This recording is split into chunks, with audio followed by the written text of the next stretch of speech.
با درود به بینندگان عزیز رادیو زودی، شالوگل خوجا هستم. چون همیشه در همین وقت در روبروی شما ازون، در همین وقت یعنی در ساعت رسوده با وقت پراگا، رسو 12 با وقت مسکو و ساعت 2 با وقت دوشنبه. ساعت رو من برای آنها میگم که دائم از ما میپرسن که پخش مستقیم ساعت چند پیشنهادی آنها میشود. خب بینندگان عزیز، با سپاس از همراهی شما و از آنکه ما رو دائم تماشا میکنید. من یادآور میشم که بعد از 3 ساعت دیگر ما با شما بازم ملاقات داریم در برنامه خبری رادیو زودی و بازم در آزادی ویدیو. یادتون نرود که برنامه امروزی ما چون همیشه سرشار از مطالب دیدنی و مهم روز از حیات مردم تاجیکستان و خارج از آن است. اما تا شروع برنامه خبری که ما طوری گفتم 3 ساعت دیگر داریم، من شما رو با چند از خبرهای آشنا خواهم کرد که بعداً تفصیلاتش رو به شما میرسونیم. دادگاه نوع رودکی به پرونده زنی که در جای کردن 10 سوزن در بدن طفل 9 ماهش گمانبر میشد نقطه گذاشت و حکم او را اعلام کرد. مهیا یعقوبی 27 ساله مادر مدثر کریموف با حکم دادگاه به چند سال زندان محکوم شد. به چند سال زندان در برنامه خبری بشنوید.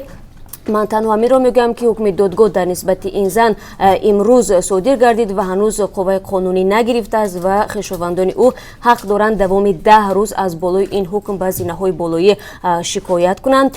خودی مهیا یعقوب و مادر مدثر طفلی که طبیبان آخر ماه ایون سال 2018 در بدنش 13 سوزن یافتند، بعد از اعلان حکم دادگاه در صحبت با رادیو زودی گفت هیچ مادر نمیتواند در حق فرزندش چنین رفتار کند. و صحبت از این بیشتر رو طوری هم گفتم در برنامه خبری و در یک گزارش ویژه ما پیشنهاد شما خواهیم کرد. یک گروه اعضای سابق گروه 24 از دادگاه عالی و دیگر مقامات تاجیکستان خواستند که این سازمان فعلا در کشور ممنوع را از روی خط سازمان‌های اکستریمیستی بیرون کنند. یادآور میشوم گروه 24 ماه اکتبر سال 2014 از جانب دادگاه عالی تاجیکستان سازمان اکستریمیستی اعتراف شد. در اون شب روز مرلی قوت مردم را به اعتراض سرتاسری دعوت کرد، هرچند در روز 12 اکتبر کسی به خیابان نبرآمد، ولی دادگاه عالی گفته بود دلیل‌های کافی برای اکستریمیستی اعلام کردن این سازمان را در دست دارد. عضو سابق گروه 24 که سال گذشته به وطن برگشتند، با گفته آنها مورد عفو قرار گرفتند و روز 26 فوریه در صحبت با رادیو آزادی گفتند که ساعت 2 روز گذشته ارزششان را بعد دادگاه عالی سپردند. این گروه برای بیرون آوردن اسم گروه 24 از روی خط سازمان‌های اکستریمیستی چی را دلیل آوردند در برنامه خبری تفصیلات می‌دهیم. فرمانده نیروهای مرزبانی تاجیکستان از افزایش پایگاه‌های مشقی جنگجویان گروه‌های تروریستی در مناطق مرزی افغانستان اظهار نگرانی کرده است.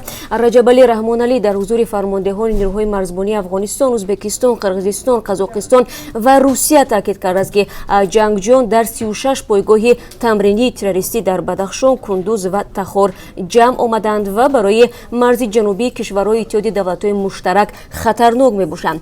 این حرف‌ها امروز در جریان کنفرانس ویژه فرماندهان نیروهای مرزبانی کشورهای منطقه در شهر دوشنبه صدا دادند که همکاران ما نیز در این نشست بودند. جزئیات بیشتر را در برنامه خبری در برابر دیگر موضوعها پیشنهاد شما خواهیم کرد.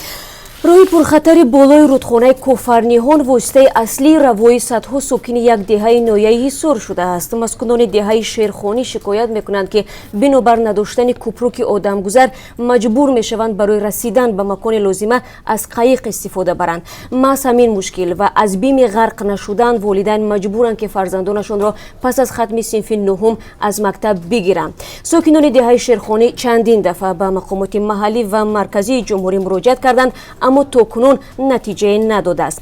شاید با دیدن گزارشی که همکاران ما از این دهه آماده کردن مشکل چندین ساله باشندگان این دهه حل خود را پیدا خواهد کرد. گزارشی که ما برای شما پیشنهاد میکنیم بعد 3 ساعت دیگر در برنامه خبری نشر می شود.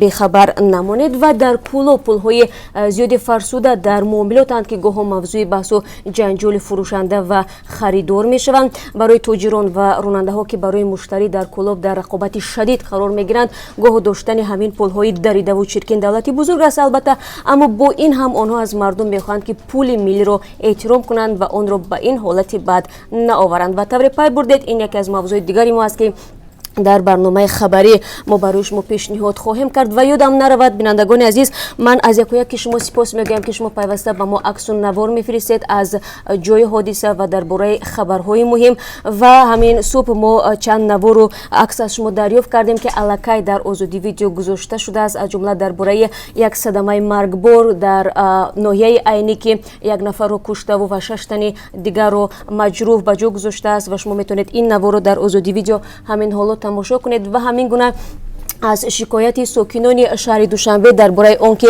дар баландошёнаҳо зиндагӣ мекунанд ва ба оби ошомиданӣ дастрасӣ надоранд.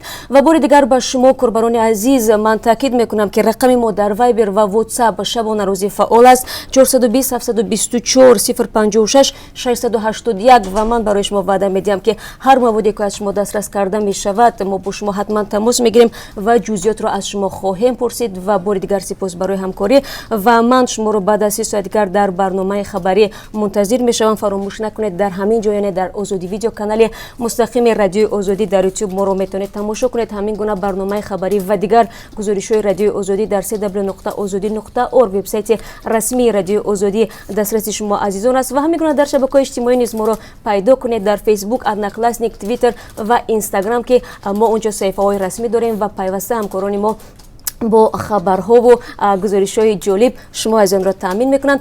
Ва ман бо шумо худоҳофизӣ намекунам ва то мулоқоти баъдӣ баъд аз 3 соат дигар. То он вақт ҳар хабару навору аксе доред ба мо бифиристед.